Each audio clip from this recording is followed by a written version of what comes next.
hope it won't be too difficult for you to join in with the story halfway. The two talks, which have now become 3 talks that I'm giving over these subsequent Sunday evenings, the 2 talks that I'm going to be giving at family camp. I've been asked to do the church history slot, and I'm speaking on the life of F.W. Boreham, who was a minister. He was from England, and we thought last time about his life in England and his call to the ministry in Mosgiel in Dunedin. It's just a fascinating man. He's the most published Australian author of all time. The Epworth Press, his publisher, said he was their greatest catch since John Wesley. Just a phenomenal, prolific writer, Christian essayist, has influenced a number of great Christian leaders. And so we're spending a little bit of time thinking about his life and going through that, and then drawing out some principles and lessons for ourselves from what we see in Boreham. There are seven of those this evening. Need 2 hands for 7. 7 of those this evening. But we left Boreham last time sailing. Perhaps we could lose these front lights, Anne-Marie. Nobody wants to see me anyway. And bottom was, yeah, that's it. That'll do. We left Boreham sailing from the UK on the SS Tainui. He had 6 weeks of travel in front of him, and you all know that and what you've been aching to find out since last week is what happened with him and this young lady Stella. Well, his heart was very much anchored back in England with this young lady Stella Cotty. Now, Boreham had this plan to go and see whether Mosgiel, this is in the 1890s, so it's a fledgling town still, it's not very old at all, and he's going to see whether this new virgin town is a suitable place to bring a young wife. And he's traveling on the ship, and he got as far as South Africa, Cape Town, when he changed his mind. He got worried that Stella was going to find another man.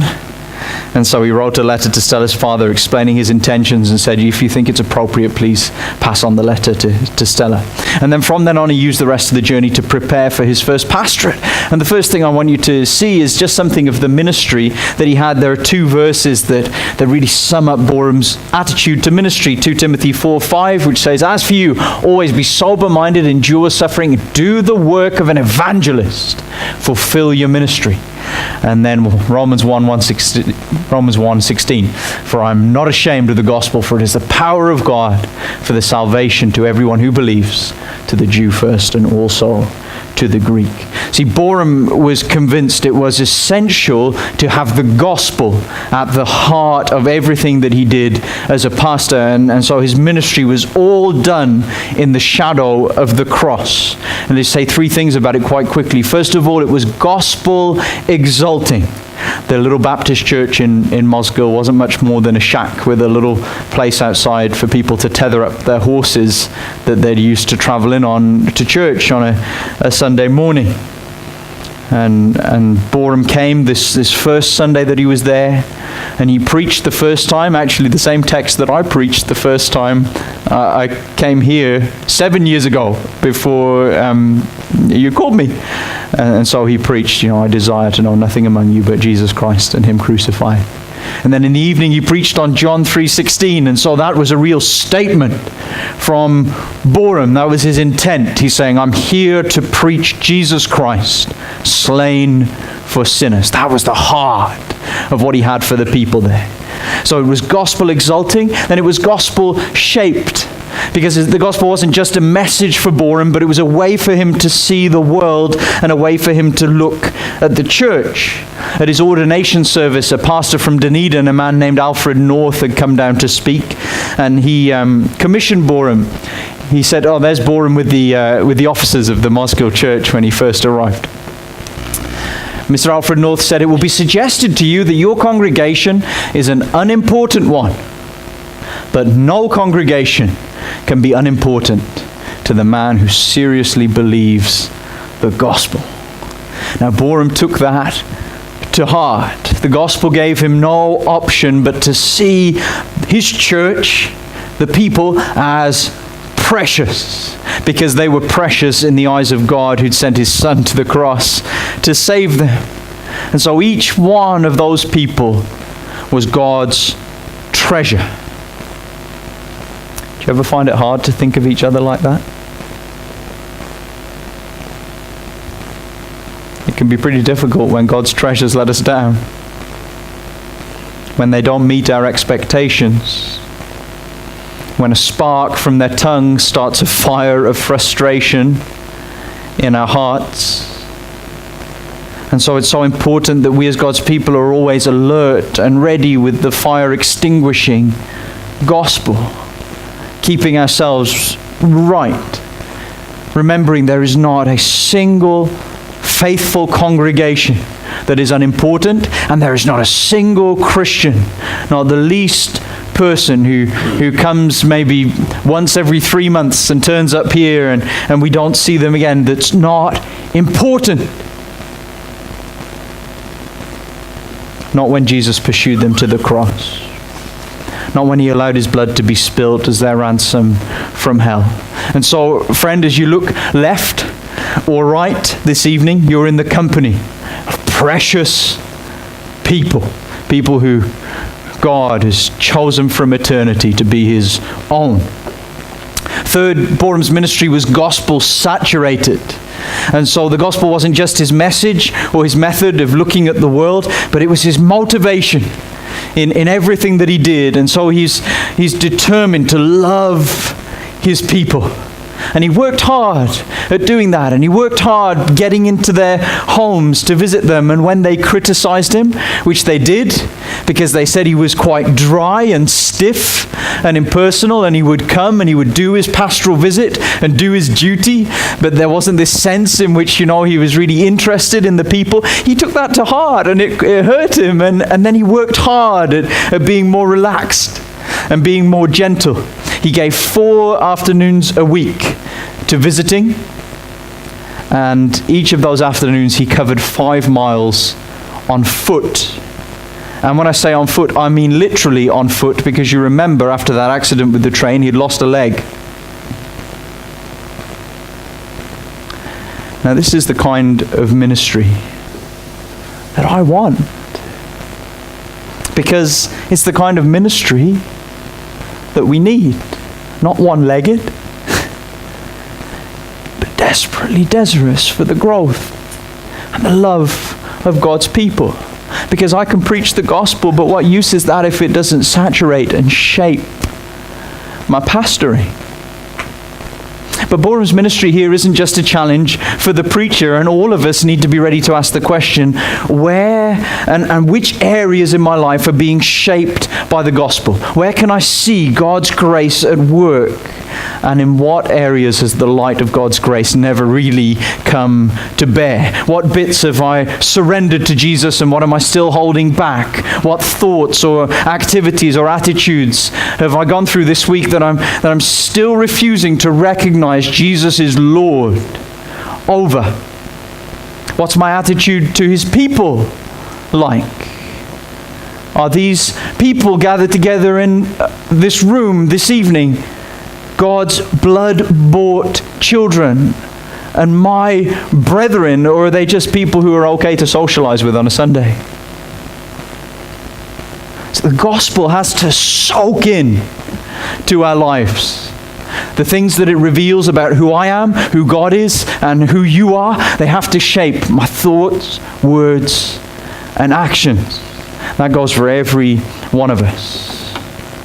Now, the second thing that I want to share with you about Boreham's life is the bit that you've all come for. It's the romance.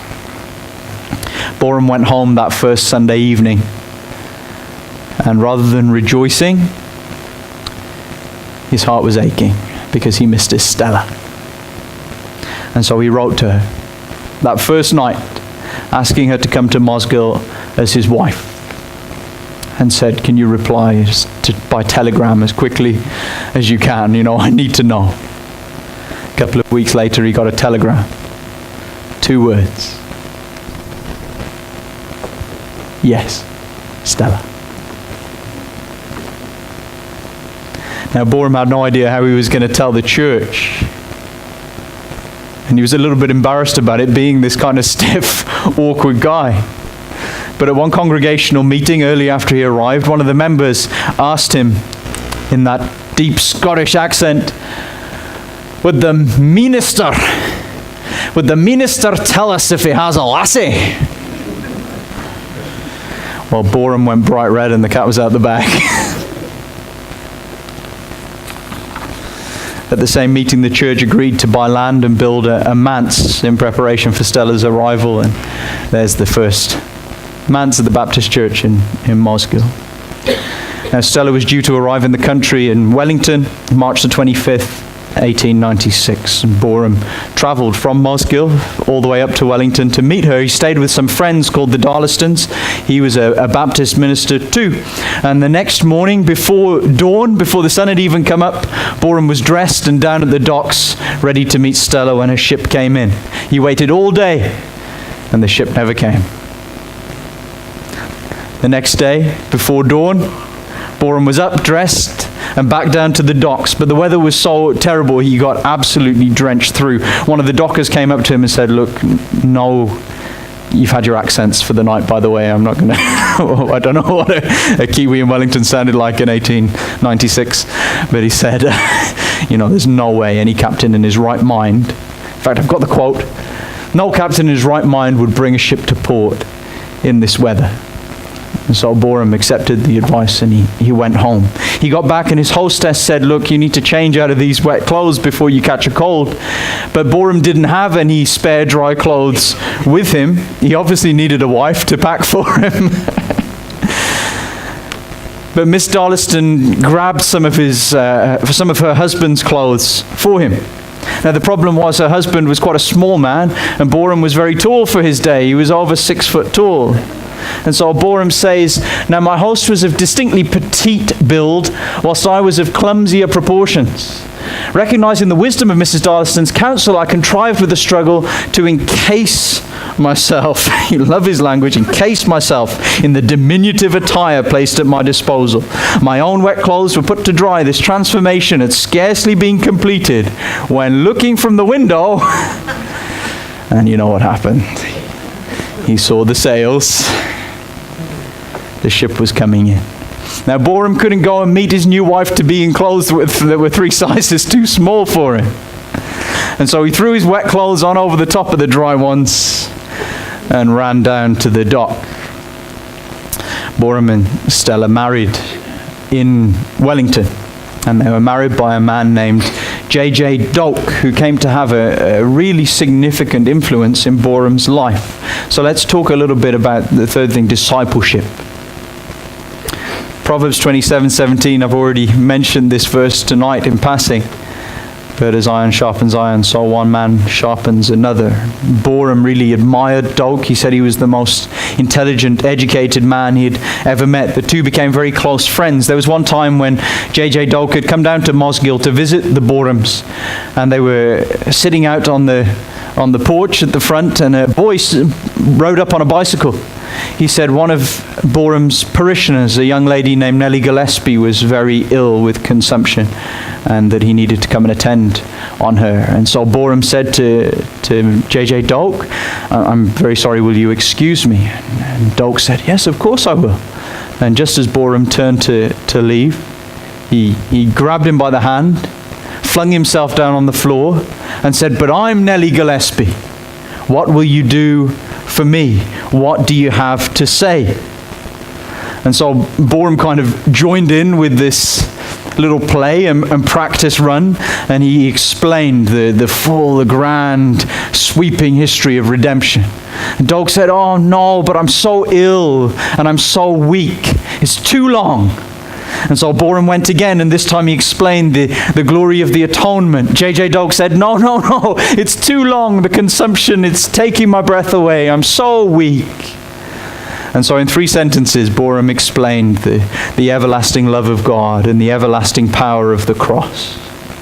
And J.J. Doak said, "Great, yes, now off you go. And you know that as you pray for Nellie, I'll be praying for you." Brotherhood and fellowship, they're such valuable things. To have somebody who's prepared to be a genuine Christian friend to you and push you on and stretch you and help you to pursue Jesus. That is a real blessing. And yet many of us don't have that. Because even though we're part of a church, we won't use what God has given us. That's the reason we don't have these relationships. Not because there aren't people around, because we don't take advantage of them. And so like that lady I've told you about before who had to be taken to hospital with dehydration after being locked in the supermarket in Paris for the night, who had everything at her fingertips but refused to take. We're being so foolish if we don't make the most of one another. We have this blessing at our fingertips, and yet we don't take. Now maybe you'd ask the question, well, how do I find a good mentor? And here's a tip. Don't look for a mentor who's in the same stage of life as you. Because we naturally gravitate towards those who are our own age. But how much can somebody help you when they're in the same place as you? And how can that person give you advice about the future when they're no further along the road? There's a lot of pressure in this on the younger guys, Mark and Ali and Sam and Becky. But we work up and we're so blessed here to have older men and women in our church who love to meet with you and love to share their journey with Jesus with you and take your questions and share the things that they've learned, sometimes painfully, sometimes joyfully, as they followed the Good Shepherd. You know that professional tennis players, they don't take as a coach somebody who's a rival, somebody that they're playing against.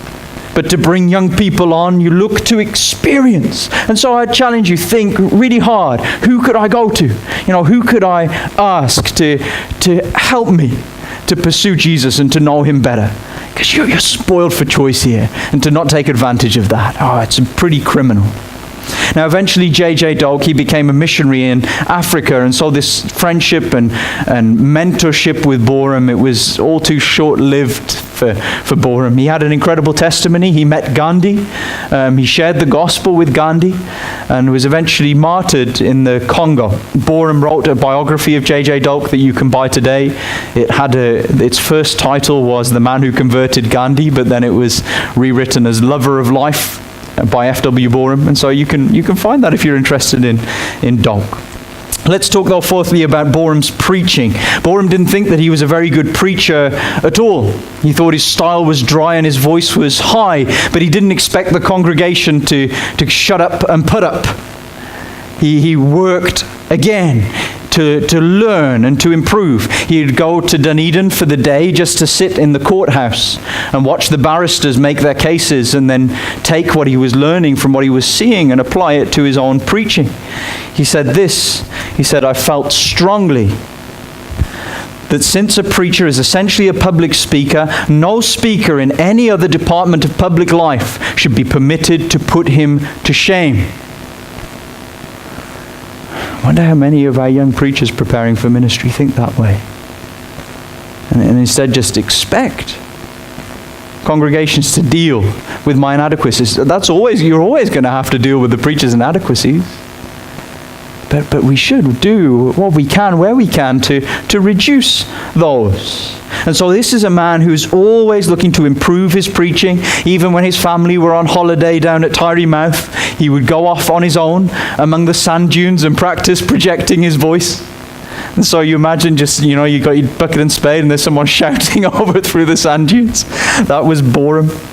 And 2 Timothy 2:15 really captures his attitude then. Do your best to present yourself to God as one approved, a worker who does not need to be ashamed and who correctly handles the word of truth. He worked hard in his preparation and worked hard at his presentation of the gospel. Worked hard to be the best preacher that he could be. And do we have that attitude? Just towards our own faith. We're working hard. One thing that Boreham found indispensable, this is really fascinating, one thing that he just couldn't be rid of in terms of learning and growing was writing. And that's number 5, writing. Boreham began contributing to the Tyree Advocate, local newspaper, but things really changed for him when he missed a 9 o'clock train back to Mosgiel and was stuck at Dunedin for 2 hours. 9 o'clock in the evening, he was still on the platform and decided to go for a walk. And he saw across the road from the Dunedin train station, there was a building with the lights on, and he could hear the sound of a printing press. And you know where the Otago Daily Times offices are, just across the road from the train station. So he went in, and he asked if he could see the editor, and he was taken into the office of Sir George Fenwick. Now, Boreham told Fenwick, he said, look, I'm a bit of a writer, and so if there's ever space for me to make a contribution, I'd be happy to do that. And Fenwick said to him, tomorrow's lead article is yet to be written. If you were to write it, what would you write? Boreham said, well, I've actually been thinking about the Boer War was going on at this time. And Boreham he's a huge reader. And he'd been reading Gibbon's Decline and Fall of the Roman Empire. And he was saying that there are similarities between what's going on in those books and how Rome fell and how New Zealand isn't supporting Mother Britain in this conflict. And so he said, I've got an idea for an article comparing those two things. So Fenwick said to him, right, sit down there and write your article. And the next morning, Boreham was eating his breakfast whilst reading his own article on the front page of the Otago Daily Times. He became a prolific contributor, a well-known contributor to newspapers. He was known outside of the church. He wrote over 3,000 lead articles in newspapers in New Zealand and Australia. Now, last week I challenged you in light of Boreham's great appetite for reading books to read. And this evening I want to challenge you to write. Push you to consider to write. Now, I know some of you find reading hard enough, and so the idea of writing is just going to seem utterly impossible. I'm not asking you all to pen articles for the Southland Times, but Boreham insisted that writing made him the Christian that he was. He said, knowing what I now know, I should still write, even if I loathe the sight of a pen.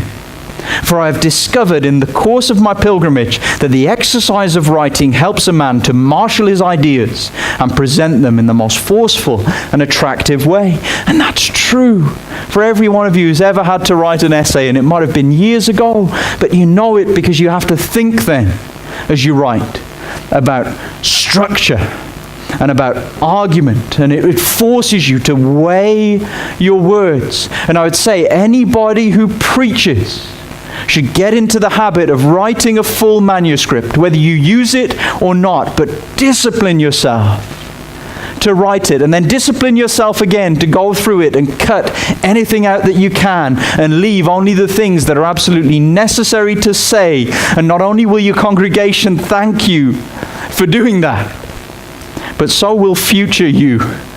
Will be better equipped to preach. And then even if you're not an elder who's regularly preaching, or you're not somebody who's regularly leading Bible studies, writing is still a really great discipline. For some of you, you know this. It makes things stick better up here. For others, it will help you organize your ideas with a bit more clarity and maybe even bring new ideas out that you didn't know were there. And so I just want to push you. Just have a go. For the next 2 weeks, give it a go. Make it part of your daily devotions to read something from God's Word and just to write 2 or 3 sentences. Maybe in light of what we heard this morning about how you've seen God's love for you in His Word. 2 or 3 sentences, and then use what you've written and turn it into prayer. What stood out from the passage? And then let me take that to God. Not only will that enrich your quiet times, but you'll have the makings in no time of a short series of ideas you can use to encourage others.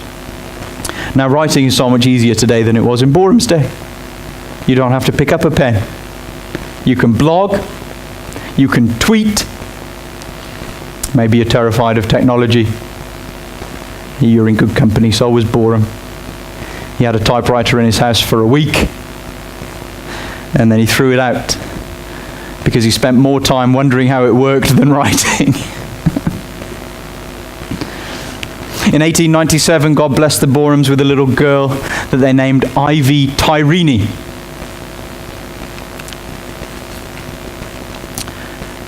Oh, I've got a picture. I thought it'd come up. Sorry. Anybody want to have a guess where they are? Yeah, Ali spotted them straight away. So here they are. It's Frank and Ivy Tyrene. Now, Stella's not in the photograph because after the baby was born, she was incredibly sick. She was really, really unwell. In fact, her condition got so bad that the doctor visited Boreham and told him, you've got to prepare for a bereavement. She's going to die. Now, special prayer meetings were called all across the district. And though 4 months passed before Stella walked again, she did recover. And the fact that these special meetings were held all over the area, it just shows us how loved the Borehams were. And that brings us to number 6, which is love. The people of Mosgiel found the Borehams very easy to love because the Borehams loved the people of Mosgiel. And that isn't always easy with tough Scottish folk. When he first arrived at the Dunedin train station, the elders came to meet him, and he says this: I looked into their faces for the first time as I stepped from the train on my long, long journey from London to that little New Zealand town. My heart quailed that night as I gazed into their venerable faces, but I soon discovered that behind the countenances, which were like granite cliffs, there lay an inexhaustible wealth of human tenderness. Boreham loved the people. He loved Mosgiel. His love for Mosgiel grew and grew. He could say, I loved every stick and stone of the place and everybody there. Somebody coming from not quite London, but far enough away to a little New Zealand town, I can empathize with that. Love for Boreham extended beyond Mosgiel, though. He was greatly respected, loved as a preacher. He became president of the Baptist Union, regularly preached at special events around the country. In 1903, the Mosgiel Baptist Church gave him 6 months off on full pay because he was exhausted, and also paid for the Borehams to go back to England. And seeing a church be so generous towards their pastor, this is a man who is truly loved by his people. And so it's a life, again, that presents two big challenges to us. A challenge for elders, where we need to ask ourselves, are we really loving our people? And that's close to the bone, isn't it? That's a hard question to answer. But are we truly loving our congregation? See, this is why Mosgiel loved Boreham, because he loved them. And so are we loving our church? That doesn't mean that you're always doing what the church is asking, but are we working and praying and seeking the best for the people here? It doesn't mean that they'll always love you back. But is your conscience clear before God that you're doing what He's called you to do, shepherding the flock in a manner that's worthy of the good shepherd who laid down his life for the sheep? Secondly, it's a challenge for the rest of us Christians. Are you loving your leaders? Are you loving your elders? Even though they make mistakes, even though sometimes they get it drastically wrong. Are you loving them when they don't take time to listen to you as they should? Or when, rightly or wrongly, you come out of church and feel that you've been got at? These are the men that God has given you to help you. And they might not be your ideal candidates. You might not have voted for the pastor who's come. Maybe he's a useless visitor and a dry preacher. But doesn't God have a purpose even in that? Didn't He do glorious, powerful things through dull Paul in Corinth? And through uneducated, blunt fisherman Peter in Jerusalem? And can't He use a donkey like me for good in your life? Isn't it in your best interest to love and support and pray and help the elders who have that tough task of leading God's people? The seventh and final thing is providence. We're back right round in a great big loop to the providence of God in this man's life. And particularly with a focus on guidance. And that's something that's important to all of us. Some of you are looking for jobs and working out where God's going to lead. Guidance is something that many Christians just ache to know more about. How do I know where God's leading me? The Borehams were very settled, very comfortable, happy, and loved in Mosgiel. But in 1905, they felt that their time was coming to an end there. And so Boreham began considering city churches where he might extend his influence. One day, Stella came out of the house and said to him, "Did you notice that the pastorate in Tasmania has become available?" Boreham said, well, I did notice. I'm president of the Baptist Union, but what has that got to do with us? Stella said, "I think you'll be called there and we'll go." Boreham said, "I don't know anybody there and nobody knows me." And she said, "You'll see." I haven't been a husband a long time, but I know when my wife says, "You'll see."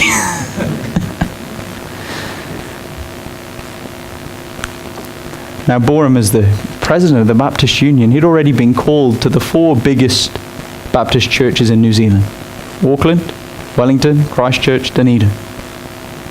And he went to each one, and all 4 of them rejected him. He's president of the Baptist Union, and all 4 churches rejected him.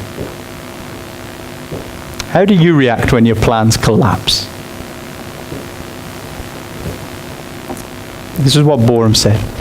There's Hobart, Tasmania, right down deep south. He said, "We can see now as plainly as if it were written across the skies that the opening of any of the doors which were slammed in our faces would have ruined everything. It would have represented for us an irretrievable disaster." He said, if one of those doors would have opened, if there was an opportunity for me to go to Auckland or Christchurch, that wouldn't have been right. Because God had a plan in this, and he was leading us in a very specific direction. And so Boreham received a letter from Hobart inviting him to come. At first he rejected the invitation, because they'd invited him to preach for a while, and then they'd see if he wanted to be the pastor, and he said, "I don't want to be part of a preaching competition." But it was really a bit of a misunderstanding between the church and him. Eventually they said, "Well, we want you to come for a year." And Boreham promised the church that he would reply by Saturday the 24th of March. Now the week ending in the 24th came, and the Borehams didn't know what to do. They didn't have a decision. And all they had to cling to really was the advice of J.J. Doak, who'd always said, "Give God time. He will always reveal his will. Just give God time." The 24th, the Saturday came, and the Borehams still didn't know what to do. The church had just given them a 6-month paid holiday. How could they leave after that? The last post on the day was 5 o'clock in the afternoon. And a visitor called and stayed until 4:30. As soon as the visitor left, they grabbed their hats, ran out the door. Well, they probably wouldn't have run, especially with one of them on one foot and the other one not very well. But they made their way as quickly as they could to the post office, arriving at 4:45, still not knowing what they were going to do. At 4:57, the church secretary pulled up on his bicycle and said, "I hear that you've been called to Hobart." Boreham replied, "Yes, but how can I consider such a call when the church has just given us a trip to England?" Church secretary replied, "A trip to England? Man alive! Didn't you earn your trip to England before you went? Why, you're nearly due another one." At 4:59, Boreham persuaded the postman not to close so that he could send the telegram of acceptance to Tasmania. Give God time. I know that's not easy at 4:57 when you've got a 5 o'clock deadline. And we ask, why does God put us through that stress? But he's always giving us opportunity to demonstrate our trust in him and our love for him. Such a valuable lesson. Every single one of us here, I have no doubt in my mind, has things that they want to happen much sooner than they seem to be happening. Give God time. His goodness and his promises enable you to do that. He rules everything, and he only designs to do you good. And when it seems to hurt, it's only because he's cutting out the worst parts of who we are. The flame will not hurt you. My only design, your dross to consume, and your gold to refine. So how do we discern God's will? How do I work out what he wants of me? Remember two things. Those doors that slam shut in your face, they are not defeats, but they are directions. And remember, the gospel gives us glorious freedom to give God time. The next morning, a meeting of the church was called so that Boreham could read his resignation letter. And the church secretary had to do it because he was sobbing so much. Boreham's left Mosgiel, continued to serve God in Hobart, later on in Melbourne. And I'd originally planned to finish these talks here, but I want to give you one more on the legacy of F.W. Boreham and share with you a little bit more about his writing, his books, and his influence. And also answer the question, why is it that we haven't heard of this guy before? Because I think that's really important. But here's a picture then of Boreham. Oh, I missed that. That was the last quote then of the church secretary saying, you're nearly due another trip. And here's Boreham in Mosgiel. A bit of a strange camera trick there where the walking stick seems to disappear, but it's just the technology. But here's the man in the town that he loved. God was so gracious to Mosgiel and bringing him to them. So gracious to the Borehams, giving them a place where they were loved and useful to his kingdom.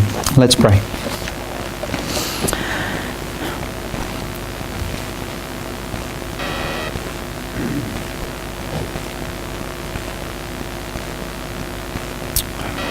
Merciful God, we thank you again for your work in the life of your servant, Frank Boreham, and his family. We pray, Father, that you'd help us to take home important applications from what we've seen in this man's life and what we've seen from your work there. Pray that you give some of us a passion for writing, even just a little bit, that we might grind into our heads and into our hearts the things that we're seeing in your word. Father, I pray that you'd give us a will to pray for and love and support the leaders of your church, whichever congregation we belong to. And pray for the leaders of your churches in the difficult task of leading your people and staying faithful to your truth in a world that thinks so little of it. Help us to love the people that you've given us and to truly see them as the treasures of God, redeemed from captivity to sin and slavery to Satan, poured into your kingdom. And help us then to use one another for the good of each other and the growth of your kingdom. Help us to build mentoring, discipling relationships for our own good, that we might grow to be more like the Lord Jesus. We pray it in his name and for his glory. Amen.